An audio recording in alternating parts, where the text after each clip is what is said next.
नवाज शरीफ को बचा लोगे? चुप करे, यहाँ तो नवाज शरीफ को बचा लोगे। बिस्मिल्लाहिर्रहमानिर्रहीम। अस्सलाम वालेकुम नाज़रीन, इरफान हाशमी आपको अपने शो में लंदन से खुशामदीद कहता हूँ। और मुझे आज खुसूसी रिक्वेस्ट के ऊपर पाकिस्तान से ज्वाइन किया है अदील वड़ैच ने। अदील, बहुत शुक्रिया आपका वक्त का। जी बहुत शुक्रिया इरफान भाई। आप छाए हुए हैं पाकिस्तान में, एक ही नाम हम सुनते हैं अदील वड़ैच का, चाहे वो फंडिंग का मामला हो, इरफान चाहे भाई वो फिर सेनेट वो का मामला हो, चाहे अंजुमने सदाइश बामी वाला सिलसिला ना हो जाए। लेकिन ये तो मैं कहने लगा था आपको कि आप छाए हुए हैं और माशाल्लाह नहीं, वो जो नहीं, आप ब्रॉडशीट की स्टोरी आपने जो कवर की है और एक्सक्लूसिव आपने सबसे पहले दुनिया में सबसे पहले आप इस सारे मामले को सामने लेकर आए। और अब तो वो खैर आए रोज ब्रॉडशीट के हवाले से कोई नई चीज जो है सुनने को मिलती है। आजकल तो जस्टिस अजमत शेख वाला जो मामला है वो जेरे बहस है। तो वो ब्रॉडशीट वाला मामला जो है ये तो आपके उस एक्सक्लूसिव इंटरव्यू के बाद जो है ये पेंडोरा बॉक्स खुला। बिल्कुल आप ठीक कह रहे हैं, लेकिन इम्पोर्टेंट इसमें ये था कि कौम के सामने सच आए। और आपने अदील देखा होगा कि मुख्तलिफ वर्जन इस फैसले के आना शुरू हो गए हैं। जिसको जो पसंद है वो इसमें से निकाल के उसने अपनी दुकान खोली हुई है। क्योंकि आपने जिक्र कर दिया, मैं अपने सुनने वालों को और आपके भी सुनने वालों को अब से कुछ ही देर बाद हमारी जो सीरीज है बकायदा उसका आगाज हो जाएगा। एक हिस्सा हम कर चुके हैं, 10 हिस्से टोटल इसके हैं। 9 हिस्सों में इस फैसले में लिखा क्या है इसकी मुकम्मल ट्रांसलेशन उर्दू में अवेलेबल होगी और लोग इसको खुद फैसला करें। ना कि आप सहाफियों की बात सुने, ना मेरी सुने, ना किसी और की सुने, बल्कि उस फैसले को देखें और पढ़ें उसमें क्या लिखा हुआ है। तो ये बहुत ही चीज इंपॉर्टेंट थी। अच्छा, हैविंग सेड दैट, अदील, ये तहरीक अदम एतमाद की बात की जा रही है, बड़े एतमाद से ये बात की जा रही है कि कामयाबी होगी। पहले तो मुझे ये बताएं कि इस वक्त सिचुएशन क्या है पार्लियामेंट के अंदर, कितने वोट दरकार होते हैं, कितने मौजूद हैं, और किस तरह आप इसको देखते हैं? जी इरफान साहब, तहरीक अदम एतमाद को खुद जो अपोजिशन की अपनी जमातें हैं सवाए पीपल्स पार्टी के, वो इसको शक की निगाह से देख रही हैं बिलावल की इस तजवीज को और कह रही हैं कि बल्कि यानी पंजाबी में अगर कहा जाए तो वो बिलावल को ये कह रही है फिर ना ही समझिए। तो उसकी रीजन ये है कि पीटीआई के कौमी असम्बली में 156 सीटें हैं। ये 342 का ऐवान है और उस 342 के ऐवान में जिसके पास सादा अक्सरियत होगी उसकी हुकूमत होगी। और पीटीआई जो है वो अपने इत्तेहादियों के साथ ऐवान में मौजूद है, उसकी हुकूमत है। इसके साथ जो एमक्यूएम है उसके पास 7 हैं, पीएमएल का क्यू के पास 5 हैं, जीडीए के पास जो है वो 3 हैं, अवामी मुस्लिम लीग 1 है, बाप की 5 मिला के ये और इसके साथ अगर 4 इंडिपेंडेंट है उनको भी मिला लिया जाए तो 181 बनते हैं ये। और अपोजिशन के पास जो है वो तकरीबन 161 के करीब बनती हैं। तो बड़ा ज्यादा जो है वो डिफरेंस है, गैप है। अच्छा, जो तहरीक अदम एतमाद होती है इरफान साहब, मैं आपको बताऊं, आप जानते होंगे आईनी और कानूनी मामलात जो हैं उनको आप कवर करते रहे हैं। तो इस पे भी 63A का इतलाक होता है। ये डिफेक्शन क्लॉज का इतलाक होता है कि उसमें पार्टी पॉलिसी के खिलाफ वर्जी नहीं हो सकती जब प्राइम मिनिस्टर का इंतखाब हो, जब चीफ मिनिस्टर का इंतखाब हो रहा हो या तहरीक अदम एतमाद वाला मामला हो। तो इसमें ये बिल्कुल ओपन होता है। इसमें यानी कोई सीक्रेट बैलेट वाला भी मामला नहीं है। जब प्राइम मिनिस्टर का जब इंतखाब हो रहा होता है तो इस तरह के मामला, तो उसमें तो ये डिफेक्शन क्लॉज जो है वो लगती है। यानी पार्टी पॉलिसी के खिलाफ कौन जाएगा, बिल्कुल ओपन। यानी इसमें तो ऐसा भी नहीं है कि कोई मैनेज किया जा सके चीजों को, सब चीजें सामने होती हैं, ओपन होती हैं, डिफेक्शन क्लॉज लगती है। और ऐसे में इत्तेहादी जब साथ खड़े हुए नजर आ रहे हैं तो तहरीक अदम एतमाद जो है वो उसमें एतमाद वाली तो बात बनती ही नहीं है कि जिस यानी को कॉन्फिडेंस ये दिखा रहे हो कि जी हम इसमें कामयाब होंगे। नून लीग को ये समझ है, जेयूआई थे को ये समझ है।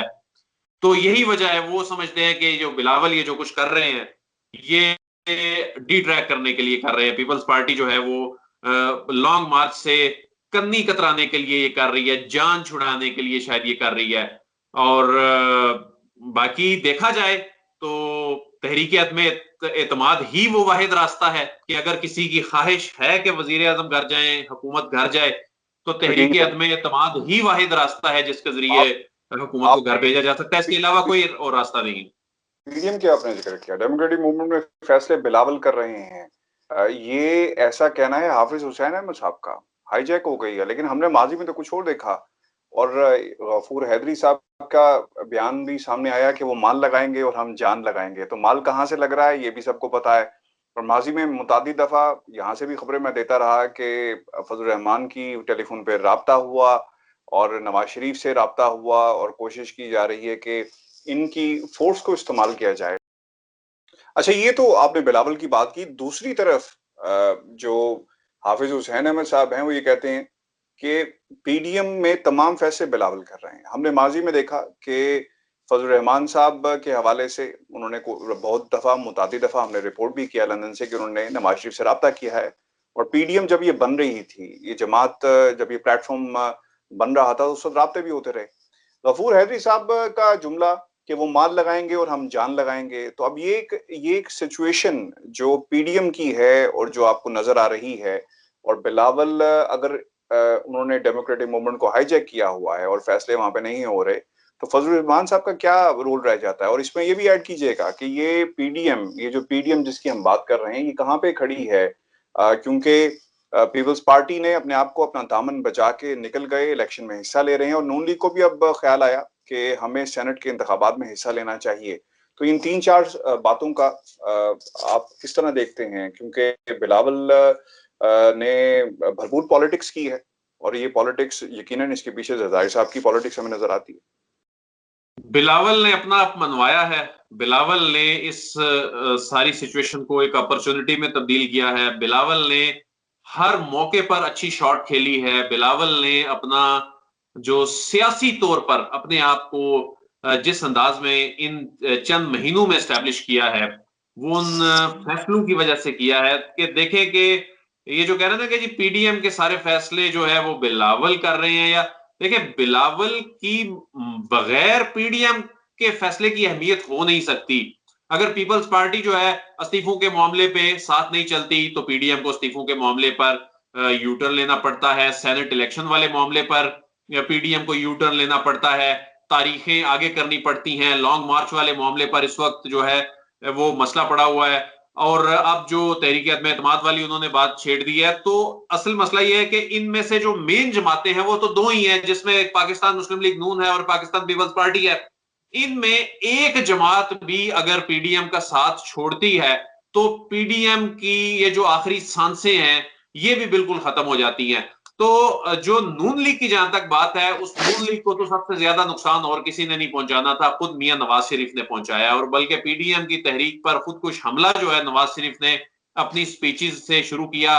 वो जो ऑल पार्टीज कॉन्फ्रेंस से मामला शुरू हुआ, गुजरांवाला से शुरू हुआ, तो उन्होंने खुद कोई कसर नहीं छोड़ी पीडीएम को नुकसान पहुंचाने की। और उसके बाद फिर जो बिलावल हैं, उन्होंने उनको और उनके वालिद को हाथ लगे हुए थे मियां नवाज शरीफ के और मुस्लिम लीग नून की हुकूमत के। और माजी में वो जो मुआहिदों के बाद, मिसाके जमहूरियत के बाद भी जो पीपल्स पार्टी के साथ मियां साहब करते आए हैं, तो जरदारी साहब जो हैं वो बड़े सियाने सियासतदान हैं और उनके साहबजादे हैं। उन्होंने भी साबित किया है। उन्होंने कहा कि इस मर्तबा नहीं ऐसा होगा जी कि आप सिचुएशन को कैश करा जाए। इस मर्तबा सिचुएशन को कैश करा गए हैं वो। और उन्होंने साबित किया है कि मुल्की सियासत में उनका एक वो जो खास तौर पे उनकी हुकूमत के बाद से लेकर अब तक एक जो एक गैप पैदा हो चुका था उनके दरमियान, अवाम के दरमियान, और एक सियासी माहौल में उनकी वो जो इंपॉर्टेंस जो है उस अंदाज में नहीं रही थी, वो उन्होंने उसको रिवाइव किया। और ये भी बताएं अदील के जमीयतुल उलमा इस्लाम पाकिस्तान के मरकजी कायदीन ने अपनी जमात का नाम इस्तेमाल करने में मौलाना फजल रहमान को नोटिस भेजने पर गौर शुरू कर दिया है। तो ये किस तरह चीज जा रही है, क्योंकि इस पे आपकी मेरी काफी दफा बात भी हुई है। तो ये जमात अब किसकी जमात है और ये इत्तेहाद आपको किस तरह नजर आता है? ये एक जी ये देखें, ये जमात चूंकि मौलाना फजलुर रहमान के नाम से रजिस्टर्ड है इलेक्शन कमीशन ऑफ पाकिस्तान में, तो यकीनन ये आगे जाकर एक कानूनी जंग इख्तियार उसकी सूरत इख्तियार करेगी लेकिन उस शख्स को एज होता है जिसके नाम से जमात रजिस्टर्ड होती है। फिर आगे इंट्रा पार्टी इलेक्शंस जो हैं वो चूंकि वही लोग मैनेज कर रहे होते हैं जिनके नाम पे जमात रजिस्टर्ड होती है, तो ये कानूनी जंग एमक्यूएम पाकिस्तान के हवाले से भी इलेक्शन कमीशन ऑफ पाकिस्तान में आई थी, और उसमें भी फिर जो एडवांटेज है उस पार्टी को मिला जिसके नाम से ये मामलात जो है रजिस्टर्ड थे। तो बहरहाल ये मौलाना के लिए टेंशन तो जरूर है।